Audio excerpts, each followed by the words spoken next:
everybody, Andy here again. Right, this particular video is a bit of a two-parter, I suppose. Partly a making of the This Is Our Vloggerhood video, which I did with Kurt344 and The Frozen Ghost very recently, and also a topic that actually cropped up as we were making that video about trouble in the blogosphere. Now, I don't know if you were aware of what was happening then, but I'll give you a bit of an insight as we go along. One of the things about the whole video making experience and this particular collaboration just shows to me and sort of epitomises, encapsulates, if you like, everything that's sort of really good about YouTube and the internet in general nowadays, allowing people like ourselves, myself over here on the south coast of England, you've got the Frozen Ghost over there in Texas, and Kurt344 over on the west coast of America in California, collaborating on a video about a subject that we all care about, sort of throwing all these ideas up in the end, sort of emailing each other, doing all these bits and pieces, brainstorming if you want to call it that, between ourselves, and ultimately coming up with something that we're very proud of. And it just shows you what can be done nowadays. A few years ago this would never have been able to have been achieved. Nowadays people can get together like this. There's been plenty of other collaboration videos, but friendships and that are made as well. Here we are, as I said, making a video. I'm making a video with people in the United States, and I've made friends across the world, as I'm sure you have as well. Everybody's doing that sort of thing nowadays. We're creating friendships, we're creating bonds across the world, and as the whole point of that video was, we're creating a type of community and getting lots of like-minded people together, sharing ideas, allowing people to sort of express their opinions, throw their ideas out there. One of the things I have mentioned before is that this whole YouTube experience, and other sites as well, it's not just YouTube, but they're allowing people to do things that they would never ever have been able to do before, and maybe even just giving them that little push. Myself, I would never have made videos before. The majority of you out there probably would never have made videos before. This is a great opportunity to do that, and sometimes we do hide behind that anonymity a little bit that this does provide. Hopefully not too much and using it in the wrong way, but it does allow people, maybe gives them that little bit of courage that they might need, that little push to maybe try something that they haven't tried before. And before you know it, you think, oh yeah, but that works quite well. People start appreciating it. You might discover a talent for video making in whatever form it is, whether it be vlogging, whether it be any other type of video making. You might discover a talent you weren't aware of. It may even lead to better things, who knows. So that's one thing I have learnt about from this particular video. Also, the way that these ideas just appear. The particular video, how this all started, I did a video at the end of January of this year, 2007, about the word of the year 2006. I won't go over it again particularly, but just to say that I made this video, and for me it was a bit of one of those sort of throwaway videos, one of those videos that I very nearly didn't actually bother to upload, but I thought, no, I'll do it anyway. And as with so often is the case, it seems to be with videos of mine which I'm maybe not particularly happy with, or I think, oh, I'll upload it anyway. These are the ones that seem to strike a chord with people. Maybe I should take note of that and maybe learn a lesson here somewhere, I don't know. But Frozen Ghost got in contact with me about that, because in that video I said maybe we can think of a word for 2007 that we can sort of hopefully promote a bit or something, and see if we can sort of generate a word that may become the word of 2007, as far as I'm concerned anyway. The Frozen Ghost thought, I like the idea of this, maybe we could do some sort of social experiment where we can think of a word that's in everyday use, and maybe promote it through our videos, either in the titles, mentioning it in our videos, in the tags, that sort of thing, you know what I mean. And the conversation went on, and before we knew it, we'd actually invented a brand new word, which was vloggerhood. So we did a couple of videos ourselves trying to promote that.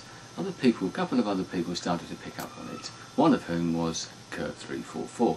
He got in touch and suggested a new way and maybe a different avenue of trying to promote this. Well, we sort of mulled it over between the three of us, and there were aspects of it that we weren't particularly happy with, so we sort of left that on the back burner for a little while. Time went on, and for various reasons other videos came along and sort of inspired us to resurrect the whole idea, and we thought about doing a voluntary code of conduct type of thing.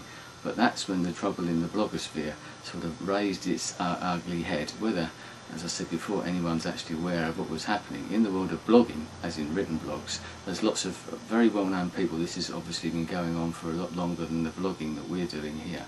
A lot of people who've got sort of quite personalities. I suppose we have that to a degree here on YouTube and the other sites as well. But they've been going for longer. Very influential people, writing a lot about, I suppose, very much more political type of things, apart from obviously the people doing their daily lives. And some of these have become quite influential, and through that they've actually attracted the wrong type of attention, and it came out into the open with one of the female members of the sort of blogging community, one of the more prominent members, I suppose, was exposed the fact that she was getting death threats, she was getting threats of violence, she was getting threats of a sexual nature and all these sort of things. And when she put it out there, it was stopping her actually attending conferences and maybe even making her re-evaluate whether she should do what she was doing anyway. But she had the courage to actually go out there and say what was happening, and lo and behold, as we probably would find on this site as well, lots of other people turned around and said, well, I'm getting that as well. It's not just you, there's lots of us it's happening to. So in the blogging community, they actually thought about coming up with these complete rules, a code of conduct type of thing. This was going to be sort of more legislation, I suppose, or possibly leaning to that direction, which is something that we certainly don't want to go down with the video that we did. This is our vloggerhood. That's not the way that we wanted to do. We're trying to emphasise the fact that these aren't rules, these are just ideas, ideals, voluntary suggestions that maybe we can help ourselves. So we took stock of that, and say this came up halfway through the making of the video, so we actually changed tack very slightly to try and emphasise the sort of the fun aspect, because that's one of the things about video making, that it's supposed to be fun, isn't it? We're supposed to be enjoying ourselves, and a lot of people seem to be getting het up, a bit of trouble here and there because of some of the unwanted attention maybe that they're getting. That isn't what this is all about. We're all here to have fun, enjoy ourselves, put our thoughts and our videos out there into the open. Okay, people don't like them, that's fair enough, I understand that. So one of the purposes behind the This Is Our Vloggerhood video was to say, well, let's regulate ourselves, let's put the ideas out there. If you haven't seen that video, I suggest you go and watch it now to get some idea of what I'm rambling on about. But some of the thoughts that we had in there, other people, it wasn't just us, some of the people who contributed to the video as well came up with their own interpretations maybe of some of the things that we actually thought of, added their own little ways of doing it, which was great, adding the fun aspect as well, which is what we wanted to try and put across. As I said, these aren't rules, they're just ideas, but hopefully if we do follow them, maybe we can help and actually try to generate a nicer feeling in the whole sort of vloggerhood, the YouTube community. If people realise that people are out there being nice, we might actually generate all that type of thing and make it a lot of a nicer place to be. As someone did say in the video, this is your vloggerhood as well, and that's something that we should be abiding by. So anyway, I'd like to thank everybody who took part in the This Is Our Vloggerhood video. There were a couple of people we couldn't get or couldn't do it for various reasons, but thanks for offering anyway maybe, and thanks to everyone who participated, thanks to everyone who's watched it, all the great comments we've had so far. There's always going to be a couple who aren't so great. One in particular, I must mention that someone did say this seems to be just for vloggers. I can see where you're coming from with that, but it isn't. This isn't just about vlogging. We happen to be vloggers, yes, that's quite true, but all the people out there, every video maker, you'll put your videos out there, you'll get comments and people subscribing or making comments and that, so this applies to you as well. I'm sure you'd like to be treated with respect, civility, and that's one of the things with the internet, isn't it? The internet encourages freedom of speech, which is great. That's what it should be doing. It is freedom, but with freedom does come a certain sense of responsibility, and that is something that some people seem to have lost track of, hiding behind their anonymity maybe a bit, to actually press a few buttons that they shouldn't be pressing, and making comments that they probably wouldn't do if they were seeing the person face to face.